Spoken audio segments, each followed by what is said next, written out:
Hola gente linda, estamos aquí para, como lo prometimos, hablar del caso de Elizabeth Bathory. Ella hace los acentos bien, yo soy desastrosa. Pero bueno, no vamos a hablar de acentos, sino de literatura e historia, afortunadamente. Pues sí. Aquí con Lourdes Maradiaga de Betancourt, mi madre, literata, con una gran experiencia en enseñanza de la literatura, y yo, Gilma Betancourt, historiadora. Ya saben de dónde me viene la vena. Bien, madre, cuéntanos un poco sobre este personaje. Bueno, la condesa Elizabeth Bathory pertenece a lo más granado, digamos así, de la aristocracia húngara, y su familia es de origen muy antiguo. Han participado como parte del Imperio Austrohúngaro, porque esa región pertenece políticamente al Imperio Austrohúngaro, en las guerras contra los turcos. Eso hace que los hombres se vayan a la guerra, permanezcan mucho tiempo lejos y las mujeres se queden solas. Y también permite que en esta comunidad predominantemente femenina crezcan y se desarrollen muchas conductas y comportamientos no muy claros, orientados, digamos, a lo que se conoce como la magia o la brujería. Una cosita que creo que es importante, lo primero es contarles que estamos en 1560 cuando ella nace, sí. Y ella, la historia se desarrolla más o menos hacia 1500... Ella, ¿cómo dijera yo? La pena a que la condenan se va a ejecutar más o menos en 1610. Ella alcanza a vivir 4 años encerrada, sí, o emparedada en un castillo. La historia entonces más o menos está hacia 1590, 1500, sí, porque eso fue un tiempo en que ella hizo estas cosas terribles. Pero bueno, contemos un poquito sobre la época y después entramos directamente a la historia de Elizabeth. Estamos entonces en Hungría, en el Sacro Imperio Romano Germánico. Esto quiere decir que el emperador tiene el liderazgo de los territorios, pero no los controla completamente. Hay una gran autonomía en cada uno de los lugares, y Hungría está gobernada por Matías II, por lo menos al final de la vida de ella. Esta nobleza del este es distinta a la del oeste, es decir, es distinto a lo que está pasando en Francia, en Italia, en España, a lo que está pasando en Hungría, en Polonia y en Rusia. Pero hay unos puntos de toque, y es que hay mucho de esta idea, es que está empezando en el Renacimiento, entre finales de la Edad Media, pero que son ideas más renacentistas que tienen que ver con el más allá, con la alquimia. La alquimia está muy regada entre las poblaciones nobles, buscan muchísimo todo lo que tiene que ver con la fuente de la eterna juventud. Están obsesionados con cómo resistir a la muerte, porque morirse es una práctica además espantosa para la mayoría de las personas. Ni siquiera los reyes pueden evitarlo y es muy doloroso, no hay muchos medicamentos. Recuerden que estamos hablando sobre Elizabeth Bathory, la famosa condesa sangrienta o la verdadera Drácula. Bueno, ahora sí volvamos a ella. Estamos diciendo entonces que estamos en esta zona del Sacro Imperio, la región de los Cárpatos, que se han peleado con los turcos. Esa guerra con los turcos ha sido espantosa. Pero es que ellos son el freno para que los turcos puedan avanzar sobre el resto de Europa y sobre digamos, unos territorios más preciados para el Imperio Austrohúngaro. De manera que ellos forman esa barrera. Eso hace que para los emperadores que tienen su sede en Viena, esta aristocracia y estos señores feudales, digámoslo de alguna forma, sean muy importantes y valiosos. Así no tengan un contacto directo con ellos, pero les van a otorgar unos ciertos privilegios que les van a garantizar a estos señores una impunidad frente a unas acciones tremendamente crueles que acostumbran a realizar? Yo.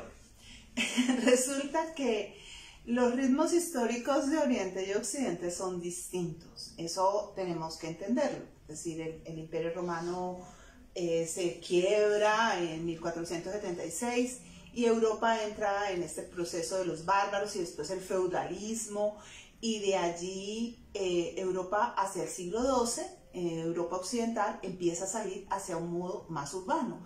Pero en el este el proceso es distinto. La forma más urbana del imperio se mantiene básicamente hasta el siglo X y ahí empieza el proceso de feudalización más fuerte.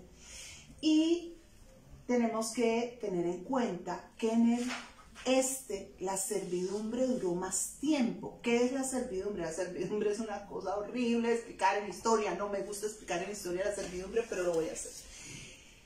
Se parecen a los esclavos, pero no son esclavos porque están amarrados a la tierra, están condicionados completamente a la autoridad de los señores, tienen solo como sobre ellos la autoridad del Señor, que es al que hay que responderle.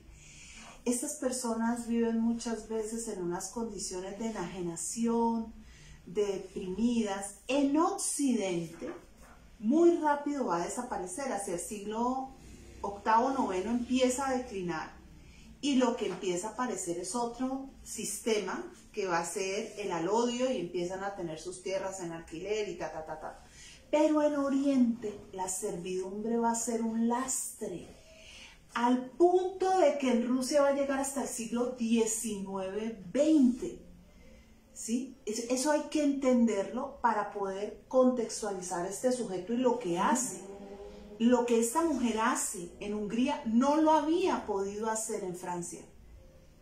En Francia había estado más vigilada, en Francia había habido más recursos para reaccionar, o en Italia, o en España, o en Inglaterra, pero por estructura en Hungría, en Rumania, en Polonia, en Rusia, esto era posible.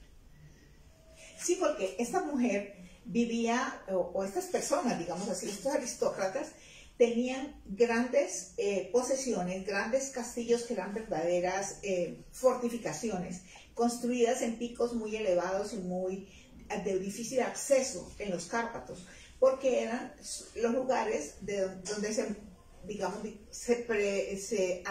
se atajaba el avance de ese enemigo. Y ese vivir en ese aislamiento les daba impunidad. Ahora, hay un saber que manejan las mujeres de esta región, que es un saber muy antiguo. O sea, tú hablabas del Renacimiento y de las ideas de la fuente de la eterna juventud. Eso se mezcla, pero lo que hay de base en estas mujeres es un saber de brujería antiquísimo de la región, que se ha mantenido y se ha conservado en toda la región. Porque una de las personas en la formación, digamos, de Elizabeth Bathory, va a haber dos personas importantes. Una tía de ella, condesa, con la que ella pasa buena parte del tiempo, porque su papá está en la guerra, y que era una mujer de una sexualidad insaciable, y que parece ser la introduce en algunas costumbres no santas para una persona de su edad. Ahora, ella desde los 11 años está prometida con un señor, con un gran señor que va a ser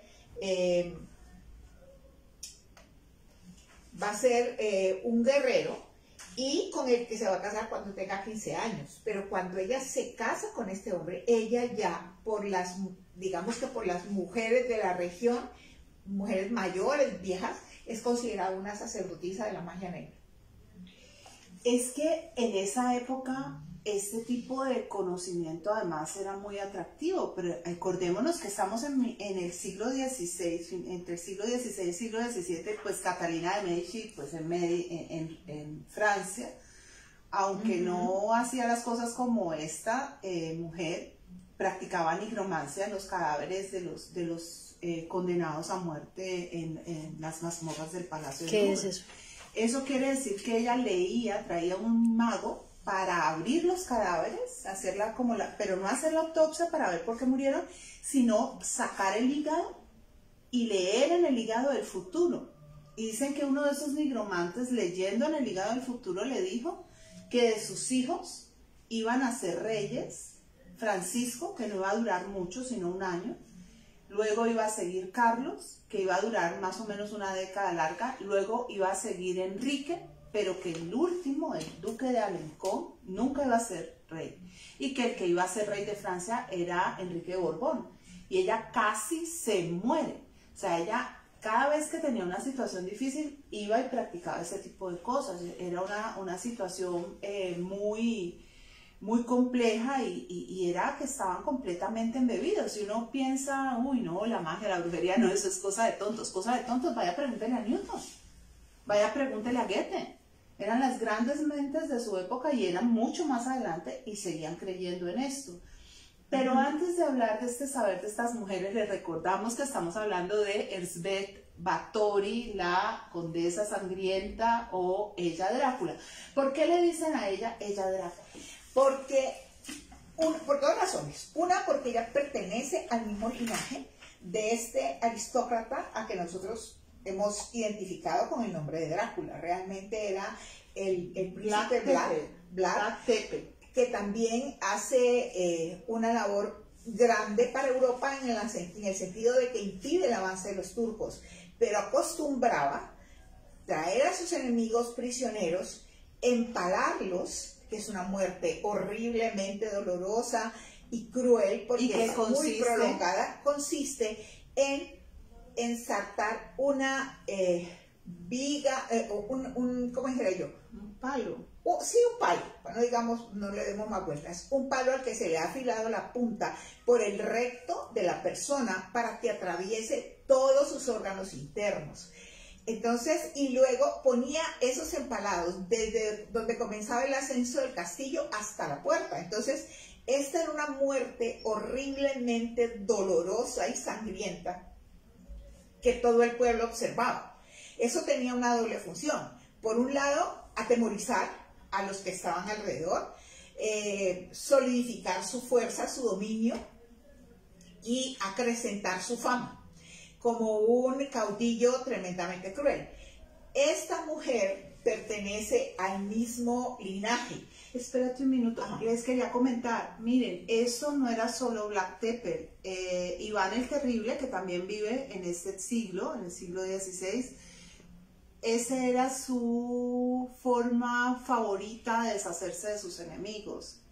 Y la esposa de él, Anastasia, era matada, pues, viendo a ver esas ejecuciones. Los turcos la habían usado, los árabes antes, y parece que ese es un castigo que viene de la región de entrada a Persia, o sea, la región que trasciende a Afganistán. Bueno, los españoles lo usaron también.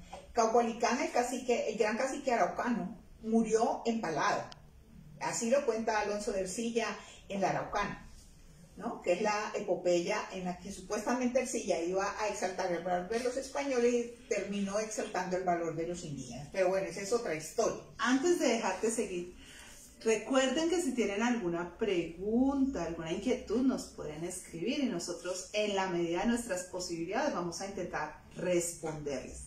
Seguimos aquí con Elsbeth Bathory. Ella se casa con Ferenc Nadasdy y el autor del libro Ella Drácula, que es Javier García Sánchez, nos dice: si los Nadasdy tenían algo del espíritu de los bárbaros carolingios y los implacables húngaros, los Bathory presumían en un rasgo de paganismo provocador, que en ellos latía la sangre de los dacios, de los boyardos moldavos y hasta de los salvajes turcos, de quienes aprendieron todo tipo de atrocidades. O sea, eran dos, y ella se casa a los 15 años con Ferenc Nadasdy. Originalmente, en principio, ella no quiere tener hijos, va a tener 3 hijos, 2 hijas y un hijo, como por presión social y porque de alguna forma su marido la obliga, porque ambos tienen grandes tierras, son familias ricas y necesitan garantizar a quién va a pasar su fortuna cuando ellos mueran. Sin embargo, pues ella con los hijos procura mantener una distancia, no se relaciona muy bien con ellos, hace todo lo posible para que sus hijas se casen muy jóvenes y lejos, y se vayan lejos. Con su hijo hombre tiene una relación un poquito más cercana, pero no quiere decir que sean absolutamente madre e hijo en el sentido que nosotros lo entendemos hoy. Hay que aclarar que en ese tiempo, pues la distancia emocional con los hijos era algo relativamente frecuente. Más bien lo extraño era que en la nobleza se dieran vínculos de afecto entre madres e hijos y entre hermanos. Era más cercana a las relaciones que van surgiendo entre la burguesía. Sí, es que a veces no nos damos cuenta que esta cosa de que mi niño, mi amor, mira, mi cielo, esto es muy reciente, sí, en la historia. Digamos que es de los años 50 para acá, del 50 del siglo pasado, o sea, es muy poco tiempo en la historia. Hay algo que este autor dice aquí, es lo siguiente: ella, independiente por naturaleza, nunca quiso tener descendencia, y así se lo había manifestado repetidamente a Ferenc Nadasdy para disgusto de este. Pero las obligaciones sociales y la cuestión de sobre quién recaerían las numerosas riquezas acumuladas por ambas familias doblegaron su férrea voluntad. Y queda viuda a los 44 años. Una mujer de 44 años en esa época ya estaba entrando en la vejez. No, no estaba entrando, estaba plenamente en la vejez. Había perdido en la mayoría de los casos los dientes, la piel estaba completamente echada a perder. Solo mujeres muy especiales tenían cómo usar recursos para mantener una piel saludable. Una mujer que tenía que tener mucho anhelo de belleza, ¿no? Ella dice, este señor dice, enviudó a los 44 años, una edad en la que la mayor parte de las mujeres ya sienten en sus carnes el silente aleteo de la vejez.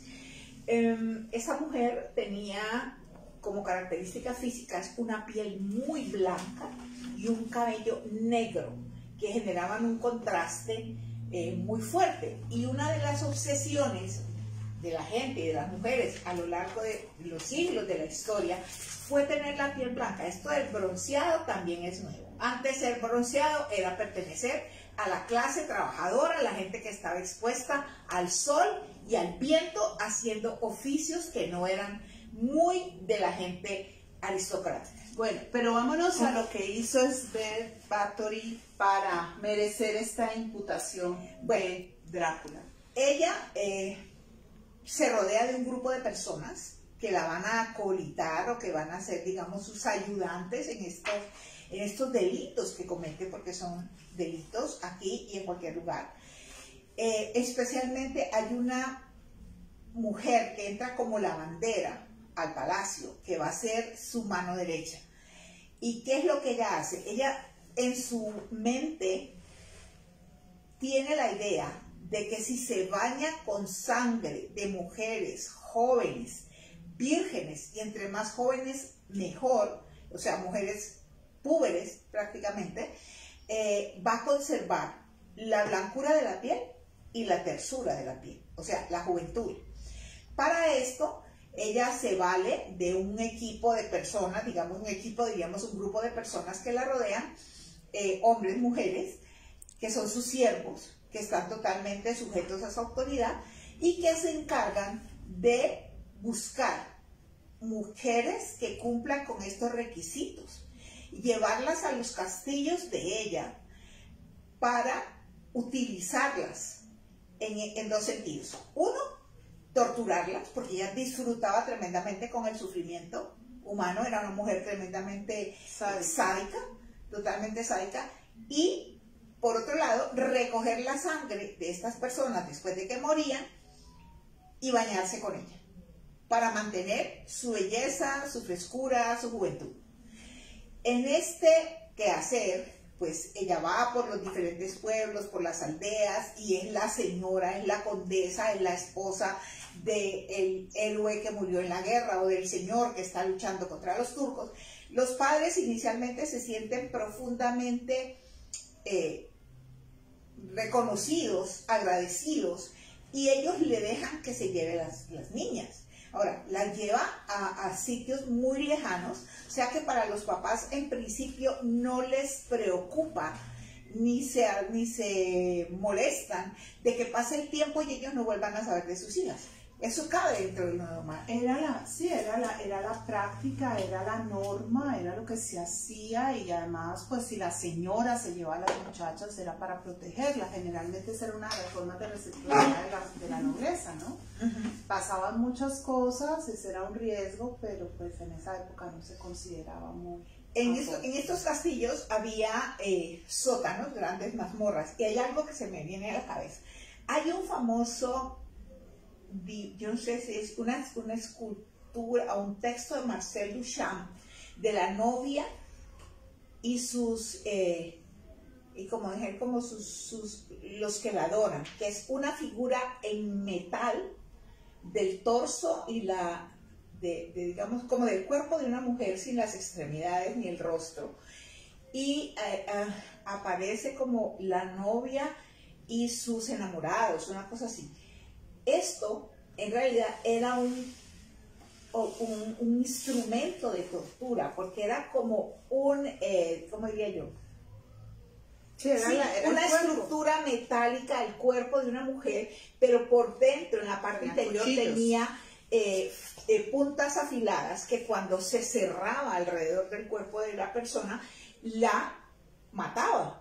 Pero hacía también que se derramara una enorme cantidad de sangre. Sí, era como algo, es que tiene un nombre, creo que es como la novia sangrienta. La novia y los solteros, se llama la novia y los solteros. Me parece que, yo no sé si es el texto o la imagen que... Esa es una herramienta de tortura que se encontró.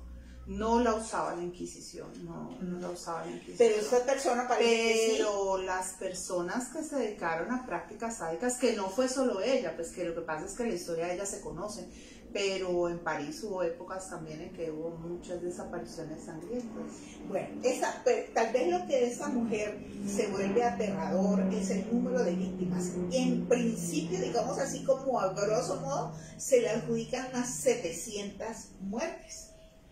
Sería uno de los asesinos seriales más grandes de la historia. Además porque, pues al principio son niñitas de los siervos que están completamente sujetas, campesinas, que ellos esa vida ni siquiera la consideran vida. Es terrible porque hay una barrera emocional enorme entre las vidas de los dependientes del campo y las vidas de la nobleza, ¿no? Ellos se sienten Dios, pueden hacer y deshacer con esas almas. Sí, ella en ningún momento se siente culpable. Ella dice, son mis tierras, son mis siervos, o sea, yo puedo hacer con ellos lo que yo quiera. Pero, como a todos los asesinos, va aumentando en la intensidad de su necesidad psíquica, digamos así, de dar muerte y de experimentar con el dolor ajeno. Y entonces va accediendo a personas que tienen un lugar un poquito más alto en la sociedad, y eso va a ser lo que va a propiciar que lleguen las acusaciones. Estamos hablando de la condesa sangrienta Elizabeth Bathory. Cuando llegan al rey de Polonia, le llegan las primeras noticias, o al rey, perdón, de Hungría, las primeras noticias de lo que está pasando. Él como que no entiende, como, ¿qué es eso? Ay, no, ¿de quién están hablando? No, eso no puede ser verdad. O sea, hay en principio una negación de lo que está sucediendo.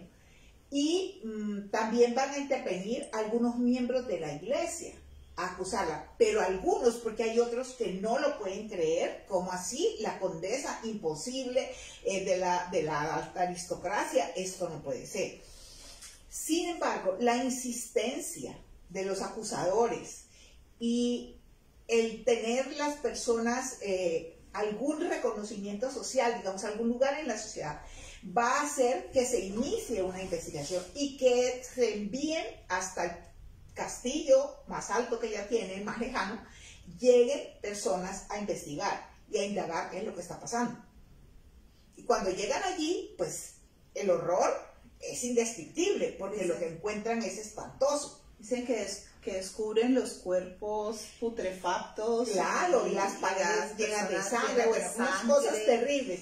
Aparte de eso, ella lo que consideraba los desechos, que eran los cuerpos de las personas, de las mujeres, los que no hacía... eran ni mujeres, eran niñas. Bueno, sí, las personas del sexo femenino. Ella las hacía que las llevaran a las afueras del castillo y que allá venían los animales de presa, ni siquiera las enterraban, ni siquiera había un sitio en donde pudieran decir, aquí están los cuerpos de estas personas. Que lo más horrible que le puede pasar a un ser humano es que el lugar donde reposa su cuerpo no se conozca. Por eso la desaparición forzada es un crimen tan grande. Sí, porque específicamente se piensa que el alma necesita como un sitio, es algo de lo que hablaremos más adelante cuando hablemos de muertos y hablemos de muertos y tumbas, ¿no? Sí. Y de lo que significa el reposo en la sepultura. Bueno, ¿y qué pasó con esta mujer? Bueno, a esa mujer se empieza a recoger la información sobre lo que ella ha hecho. Y las primeras personas que van a ser prisioneras son todo este séquito que la ayudaba, que eran sus siervos, las lavanderas, las cocineras, los hombres que eran como guardias, guardabosques, en fin, que la ayudaban y que colaboraban. Entonces, estos son los primeros que van a prisión. Con ella se vuelve una papa caliente en las manos de los políticos. ¿Por qué? Porque, ya entiendo por qué dije el rey de Polonia. Su primo era rey de Polonia y su hijo tenía un ejército grande a su servicio, bajo su mando. Sus yernos también, o sea, toda su familia ocupaba posiciones elevadas en la sociedad. Entonces, además hay una cosa, y es que en ese momento existe algo que es el fuero de la nobleza. A la nobleza no se la toca. Claro, a la nobleza no se la toca, y mucho menos por haber procedido en contra de personas como los siervos. Es muy raro que se haga. Van a haber momentos episódicos. Catalina la Grande lo va a hacer también en un momento, poner como un castigo muy similar, en un caso muy particular también de un maltrato sistemático de siervos, pero no era lo que se consideraba correcto o conveniente. Sí, entonces, ¿qué va a pasar? A las personas que están a su alrededor las van a condenar, las van a ejecutar con diferentes grados de crueldad. ¿Qué les hicieron? A unas mujeres les cortaron las manos con tenazas. El verdugo les cortaba las manos con las tenazas frente a todo el pueblo, obviamente para que vieran y además se asustaran, y las tiraban vivas al fuego. Otras fueron degolladas y la lavandera que más cerca había estado de ella, o sea, las dos o tres mujeres que habían estado mucho más cerca de ella, las otras personas no fueron capaces de acusarlas, probablemente porque les tenían mucho miedo. Seguían creyendo que eran brujas y les tenían mucho miedo. Y las autoridades se las llevaron porque las consideraban testigos importantes para conocer lo que la condesa había hecho. Entonces, de alguna manera, esas mujeres que estaban tan implicadas como ella, sobre todo una de las lavanderas, se salvaron a la hora de la verdad. O sea, no las mataron, porque después de que prestaron su testimonio, digamos que las dejaron sueltas. De una de ellas, que era tal vez la más cercana a ella, la gente decía que había empezado a vagar por el monte, por los caminos, y había muerto de inanición. A esa mujer hay un momento en que hay quienes dicen hay que matarla, hay que aplicarle la pena de muerte. Pero ejecutar, como decía Gilma ahora, un noble, pues ya será con la Revolución Francesa.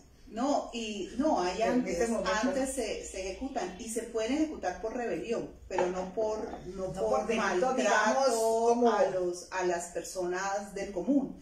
Pero es que además hay un segundo problema, y es que es una mujer. En general hay unas restricciones. A veces se llega a dar el caso de que se ejecute a una mujer, pero no es algo tan procedente, ¿no?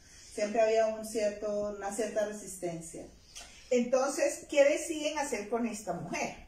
No tienen la posibilidad de matarla. Entonces deciden recluirla en su castillo, en uno de sus castillos más elevados en los Cárpatos, y emparedarla, o sea, cubrir todas las entradas, cubrir puertas, ventanas, chimeneas, todo, y que ella quede encerrada sola en ese lugar. Solo dejan una ranura al pie de una puerta para pasarle agua y pan cada 15 días.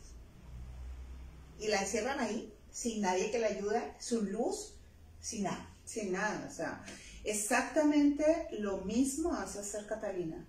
O sea, el emparedamiento fue una forma de sanción que se usó durante un buen lapso de tiempo y que tenía esa misión de punición extrema que podía llegar en algunos casos a ser incluso peor que la muerte. Y uno se va dando cuenta, por ejemplo, como estos sujetos que trae la historia son en muchos casos más terribles incluso que los mismos hechos de los vampiros. Ha habido mucha intención de muchas personas que han querido prolongar su vida o prolongar su juventud usando todo tipo de recursos sin tener ningún tipo de restricción moral. Bueno, sigue habiéndolo, ¿no? Hoy en día se habla también de personas que tienen muchísimo dinero en el mundo y que van a utilizar todos esos recursos y todos los conocimientos científicos para prolongar su vida. Con trasplantes de órganos. Sin importarles la ética, eso no funciona. Obviamente hay una cosa que es imaginario, ¿no? Porque pues una persona, un trasplante de órganos no es una cosa que se pueda poner todos los órganos nuevos. Pero, por ejemplo, yo me acuerdo un caso de Cagliostro, el alquimista, que convenció a unos nobles, más o menos en esta misma época, en el siglo XVI-XVII, de que él sabía la fórmula de la eterna juventud. A mí esas cosas me dan risa porque son muy crueles, a mí esas cosas me dan risa. Pero el hombre los convenció de que los iba a hacer eternamente jóvenes. Y entonces que ellos le dijeron que qué tenían que hacer. Les dijo que tenían que desnudarse y envolverse en unas alfombras y tomar solamente como avena o gachas y agua. Iban a ser más jóvenes. Pues claro, a los 3 meses tenían escorbuto, se murieron. Eso sacaron del cuento. Pero no siempre las historias son así de terribles o así de curiosas. A veces tenemos situaciones muy, muy dramáticas. Bien, esa es la historia o esta ha sido la historia. Yo no quiero que nos despidamos sin antes hacer una claridad porque me parece que es absolutamente necesario. O sea, este personaje, la Condesa Sangrienta, es un personaje tremendamente atractivo. Sí. Y a todos nos llama la atención saber lo que hizo, cómo lo hizo, por qué. Y hoy en día hay una cierta morbosidad en querer saber con lujo de detalles este tipo de historias espantosas, horribles, truculentas, crueles, carentes de toda ética y toda moralidad. Javier Sierra pone en boca del narrador de esta historia. El narrador de esta historia es un personaje que se llama Llanos. Él conoce a la condesa desde niño, su mamá es una de las brujas que la ayuda y él finalmente, como para exorcizar el haber estado expuesto tanto tiempo a estas influencias, decide entrar al convento y se hace sacerdote y es él quien escribe la historia, digamos. Entonces, en un momento dado pone estas palabras que me parece que es importante tener en cuenta. El mal, ¿es ausencia de bien simplemente eso? No. El mal, ese mal con el que Llanos ha estado debatiéndose desde que era un niño e intentó evitarlo para sobrevivir, y luego cuando fue joven y pretendió apartarlo de su memoria, y aún después al decidirse por fin a escribir su historia, ese mal es algo superior a cualquier concepto que sobre él mismo pueden tener las personas. Se podrá perseguir y castigar, pero difícilmente se entenderá nunca, porque ese mal es de carácter óseo y a la vez inexplicable, como la tristeza o la alegría, como el odio o el amor. No se puede tocar ni ver pese a que está. De ahí el temor al fracaso de no haber salido airoso tras su titánico esfuerzo de redacción. Ese mal solo quería definirlo como la tendencia oscura que lleva a algunos a sentirse ya no felices, sino realizados con el dolor de otros que ningún daño les han hecho. Es eso, el mal existe como existe el bien. Y entonces no nos podemos quedar con exaltar la maldad de esta mujer. La ponemos en evidencia porque es un personaje que es un referente histórico, pero eso no quiere decir que sea un personaje que uno pueda validar como un ejemplo. Es un ser abyecto, horrible, quizás está en el mundo para crear un contraste con el bien.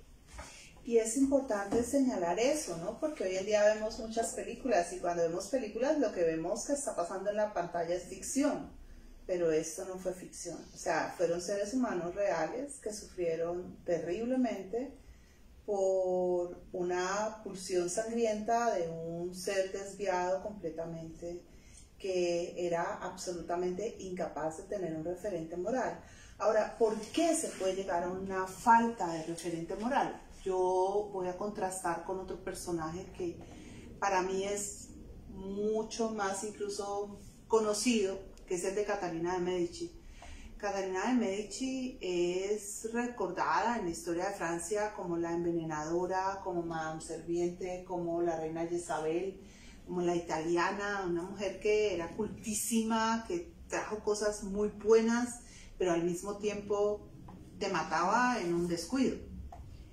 Y la historia biográfica de Catalina cuenta que Catalina, cuando tenía 4 años, ella era huérfana de padre y madre, estaba bajo el cuidado de su tía, y su tía la quería castigar por cualquier cosa que la niñita había hecho mal.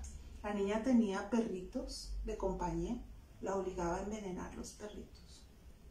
Es decir, una persona así a veces nace, pero también muchas veces se hace. Bueno, la mayoría de las veces se hace. Esta mujer también, esta mujer crece prácticamente sola, era una mujer inteligente, era una mujer que tenía tal vez una visión más alta de la vida, que podía haber sido una gran líder, podía haber sido una gran dirigente política, si hubiera contado, 1, con unos padres que se ocuparan de ella, 2, con unos preceptores o con unos maestros que le inculcaran al lado del conocimiento una cierta valoración moral.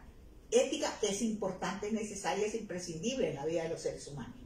Entonces, y en cambio cayó en manos de una tía, que era una mujer perversa, y de unas sirvientas que también estaban en el mundo que no era, que consideraban un valor la posibilidad de dañar a otros, y es eso, hacia donde va su inteligencia, y entiende esa afición al mal y esa afición a la brujería como una búsqueda de libertad.